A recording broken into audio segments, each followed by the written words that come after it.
Sit in a chair with your bare feet flat on the ground and place your stretch foot on top of a small, firm, round object.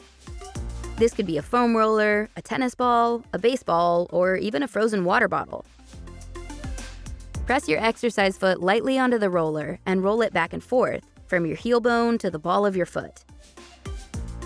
Press more firmly to increase the pressure of the stretch as needed. Repeat for the reps and the hold time listed in the instructions for the phase you're in.